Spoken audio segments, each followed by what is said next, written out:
बिस्मिल्लाहिर्रहमानिर्रहीम। अस्सलामुअलैकुम व्यूअर्स। मौलाना रूम फरमाते हैं, एक शख्स मस्जिद में नमाज अदा करने के लिए अंधेरी रात में घर से निकला। अंधेरे की वजह से ठोकर लगी और वो मुंह के बल कीचड़ में गिर गया। कीचड़ से उठकर वो घर वापस गया और लिबास तब्दील करके दोबारा मस्जिद की तरफ चल दिया। अभी चंद कदम ही चला था कि दोबारा ठोकर लगी और वो दोबारा कीचड़ में गिर गया। कीचड़ से उठकर वो एक बार फिर घर वापस गया और लिबास तब्दील करके मस्जिद में जाने के लिए दोबारा घर से निकल आया। अपने घर के दरवाजे पर इसे एक शख्स मिला जो अपने हाथ में एक रोशन चिराग थामे हुए था। चिराग वाला शख्स चुपचाप नमाजी के आगे आगे मस्जिद की तरफ चल दिया।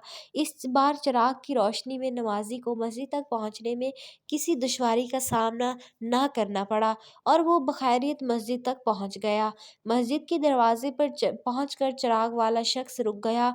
नमाजी इसे वहीं छोड़कर मस्जिद में दाखिल हो गया और नमाज अदा करने लगा।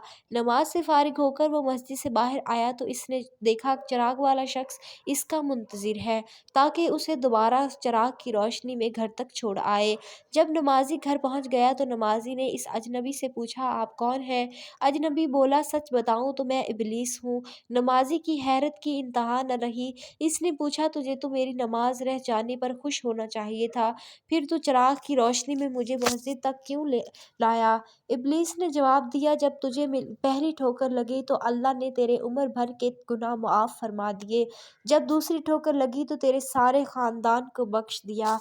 मुझे फिक्र हुई कि अब अगर गिरा तो ठोकर खाकर गिरा तो कहीं अल्लाह तेरे सारे गांव की मगफिरत न फरमा दे, इसलिए चिराग लेकर आया हूँ कि तू बगैर गिरे मस्जिद तक पहुँच जाए।